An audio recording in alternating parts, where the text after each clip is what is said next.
আমার নাম যেমন মনি, ঠিক তেমন আমি সবার চোখের মনি। কিন্তু মনি হয়ে থাকলে তো হবে না, গুণও থাকা লাগে। গুণ তেমন নেই আমার, কিন্তু যতটুকু আছে তা চেষ্টা করি প্রকাশ করার।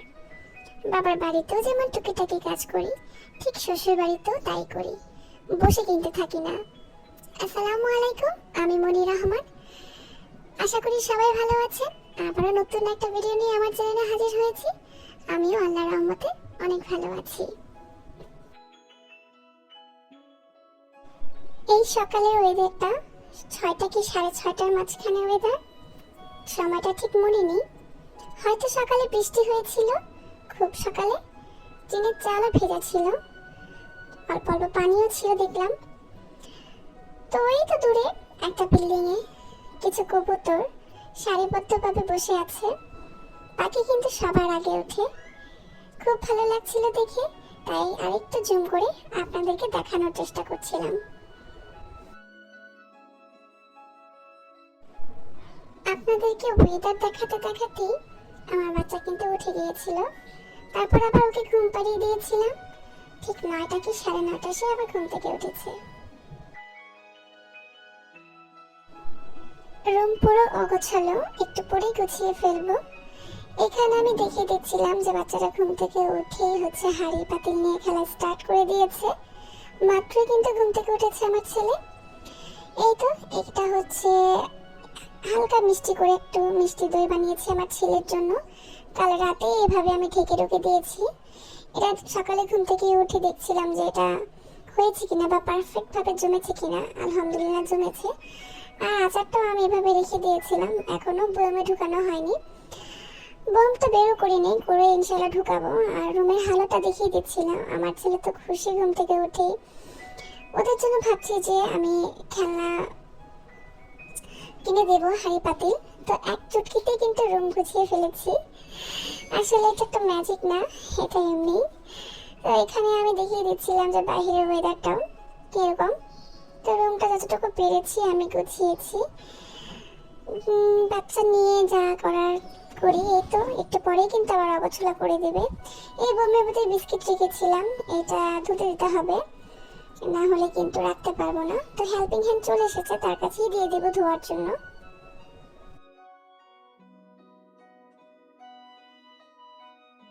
যে বয়ামটি দেখিয়েছিলাম এই বয়ামে কিন্তু আমের আচার রেখে দিয়েছি। আরো কিছু অল্প ছিল, সেগুলো আমি একটা বক্সে রেখে দিচ্ছিলাম। এগুলো খাওয়া হয়ে যাবে, তাই ওগুলো আর কোনো কাচের বয়ামে আমি ঢুকাইনি। আর এই বয়ামে যেটা রেখেছি ওইটা আমার হাজবেন্ডের জন্য, উনি আসলে খাবেন ইনশাল্লাহ।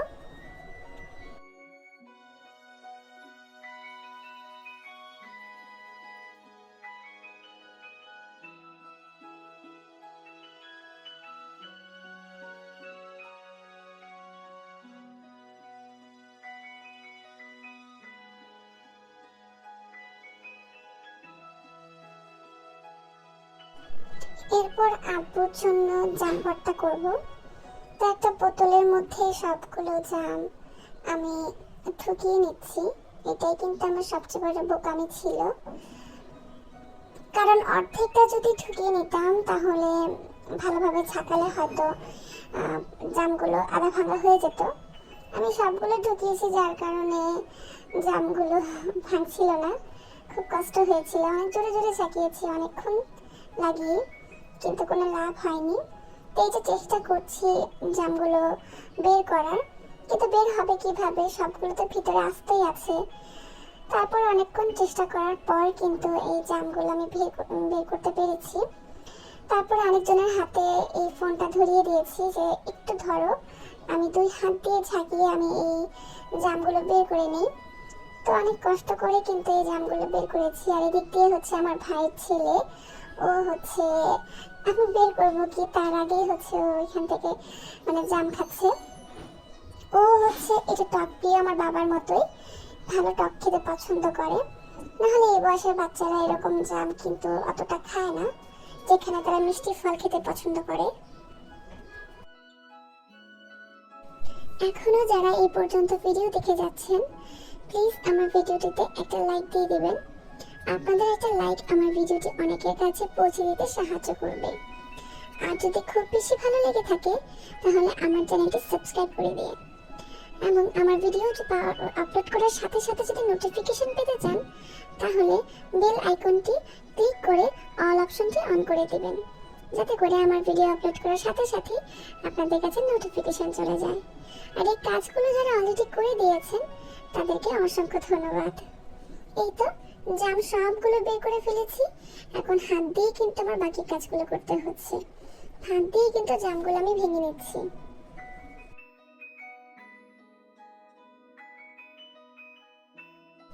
এই পর্যায়ে আমি চিলি ফ্লেক্স দিয়ে দিচ্ছি।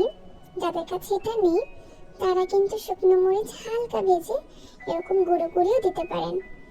তো তারপর হচ্ছে বিট লবণ দিয়ে দিচ্ছি, বা নর্মাল লবণ ইউজ করা যায়, কোনো সমস্যা নেই। এটা আমার কাছে বিট লবণ ছিল, আমি এটা ইউজ করেছি। খুব মজা হয়েছিল জাম ভর্তাটা, আমিও খেয়েছি, আমার পরিবারের সবাইও খেয়েছি।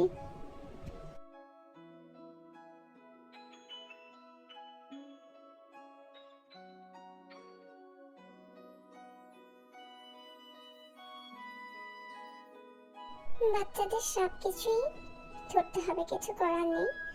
জাম ভর্তা একটু রিল্যাক্স ভাবে খাবো ভেবেছিলাম, না অমনি সে আমার কাছ থেকে আমার চামচ নিয়ে এই অবস্থা করছিল। তো এখানে হচ্ছে দইটাকে দেখাচ্ছিলাম কেমন জমেছে। আমি কিন্তু সাইড দিয়ে অল্প একটু খেয়েছি, হালকা মিষ্টি দিয়েছি, যার কারণে খুবই ভালো লাগছিল। এমনি আমার বাচ্চাটা মিষ্টি এতটা পছন্দ করে না, জানি না কেন। আমি ওকে ওভাবে মিষ্টি জিনিস খাওয়াতে পারি না। পায়েস বলুন বা সেমাই বলুন, যাই রান্না করি না কেন খুব অল্প দিয়ে রান্না করতে হয়। এখানে হচ্ছে আমি ভয়েস ওভার দিচ্ছিলাম গতকালকের ভিডিওটা। আর ওই আমের আচার কি বলবো, আমি কিন্তু বলে আছি মেবি আমের আচার ভিডিও দেখতে দেখতে আমার খুব খেতে ইচ্ছা করেছিল, তাই আমি কিন্তু খাচ্ছিলাম। এই কথাটা কিন্তু আমি ভিডিওতে বলেছিলাম গতকালকের ভিডিওতে, যে আমের আচার দেখতে দেখতে আমার জিভে জাল চলে এসেছে। আমি কিন্তু এখন ভয়েস ওভার দিচ্ছি আমের আচার খেতে খেতে। তো ওই ওইটুকু সময়টাকে আমি ধারণ করে নিয়েছি যাতে আমি আগামীকাল ভিডিওতে আপলোড করতে পারি। আগামীকাল হচ্ছে আজকে যেটা আমি ভিডিও আপলোড করব। ওই তো দই দিয়ে আমার ছেলেকে একটু আম দিয়ে জাস্ট মিষ্টিটা ব্যালেন্স হয় এর জন্য হচ্ছে আমি অল্প একটু আম নিয়েছি, কারণ খেতে হবে তো, বাচ্চার শুধু দই দিয়ে তো খাবে না। তো জানি না খাবে কিনা, তখনও অজানা ছিল, বাট আলহামদুলিল্লাহ আল্লাহর অশেষ রহমতে সে খেয়েছে। এটা হচ্ছে এই সিজনের প্রথম আমি ওকে খাইয়েছি। এখানে হচ্ছে বাচ্চারা সব ওই পিচ্ছি রুমটার মধ্যে, সব বাচ্চা, আমার বাচ্চা সহ আরো দুজন মিসিং ছিল, তারা এখানে নাই। ওদেরকে আমি এখানে রাখিনি, কারণ একসাথে সব থাকলে হয় কি খুব দুষ্টুমি করে, অনেক চিল্লাচিল্লি করে, অনেক দৌড়াদৌড়ি মারামারি করে। তো এর জন্য দুজনকে আমি আলাদা রেখেছি, মানে ওর মার কাছেই ছিল। তো আমার বাচ্চা এদিকে হচ্ছে ওর নানা ভাইয়ের সাথে রাতের খাবার, নানা ভাইয়ের সাথে যদি বসে খাবার খেতে তাহলে তাদের ডাল লাগবে, ভাত লাগবে, সব কিছুই লাগবে। তো মাশাআল্লাহ এখানে ও হচ্ছে নিজের হাত দিয়ে একটু একটু করে খাচ্ছিল। আমি আমাকে ওকে আরেকটু ভাত দিয়ে দিয়েছি, যার ফলে ও হচ্ছে আরেকটু ডাল চাচ্ছিল, এর জন্য ওকে একটু ডাল দিয়ে দিয়েছি আমি।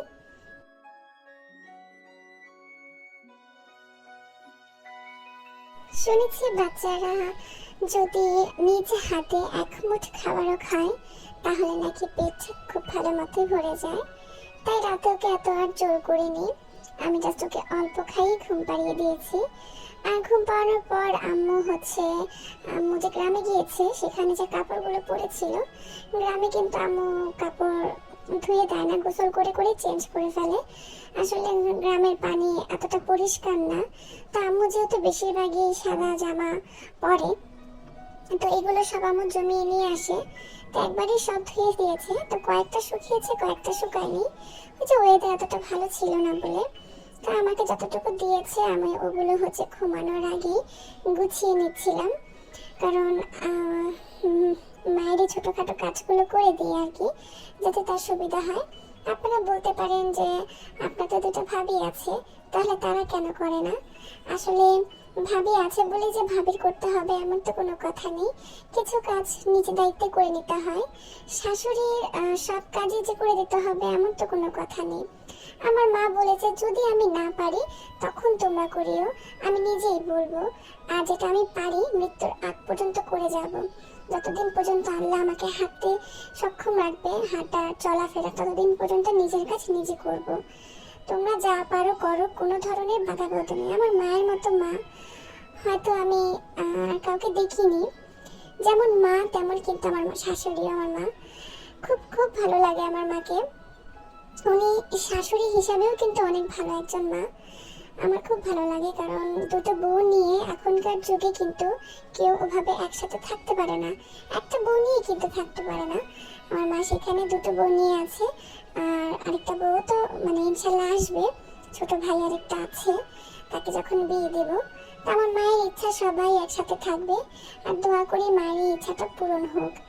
ভিডিওটি যারা এখনো পর্যন্ত দেখছেন প্লিজ যদি লাইক না দিয়ে থাকেন দিয়ে দিন, কারণ আমি তো বললাম আপনাদের একটা লাইকের মাধ্যমে কিন্তু আমার ভিডিওটি অনেকের কাছে পৌঁছে দিতে সাহায্য করবে। আর আপনার ফ্যামিলি ফ্রেন্ডস সবার সাথে ভিডিওটি শেয়ার করিয়েন, আর তাদেরকে বলিয়েন আমার চ্যানেলটি সাবস্ক্রাইব করে নিতে। এতে কি হবে, আমার আরও ভিডিও দিতে উৎসাহিত হব আমি। আর আমার ভিডিওর আপডেটটা কেমন, মানে আমি আগের তুলনায় ভিডিও এডিট কিভাবে করছি না করছি এটা তো আপনারা বুঝতেই পারছেন যারা আমার আগের ভিডিও দেখবেন আর এখনকার ভিডিও দেখবেন। আমি কতটুকু আপডেট হতে পেরেছি সেটা অবশ্যই জানাবেন কমেন্টের মাধ্যমে। আপনাদের ভালো লাগলেও জানাবেন, খারাপ লাগলেও জানাবেন। আমি দুটো কথা শুনতেই কিন্তু ইচ্ছা রাখি।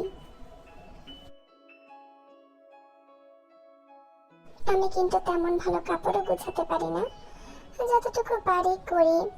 আসলে আমি কখনো না করি না কোনো কাজে, না পারলেও সেই কাজগুলো বলি যে হ্যাঁ আমি করে দেব। না পারলে তো তখন কেউ না কেউ করে দেবে জানি, কিন্তু না করি না, চেষ্টা করি আমি।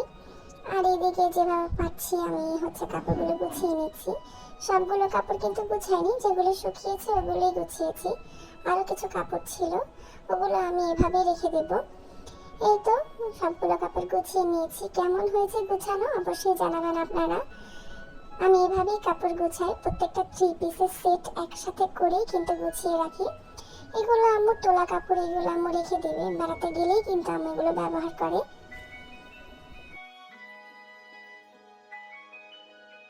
ভিডিওটি আর লং করিনি, আমি আসলে 14-15 মিনিটের মতোই ভিডিও করার চেষ্টা করি, যাতে আপনারা দেখেও শান্তি পান, বোর না ফিল করেন। তো ভালো থাকবেন আপনারা। আমার ভিডিওটি ভালো লাগলে লাইক করবেন, চ্যানেলটি সাবস্ক্রাইব করে পাশে থাকবেন। আপনারা যে যেখানে আছেন ভালো থাকবেন। আল্লাহ হাফেজ।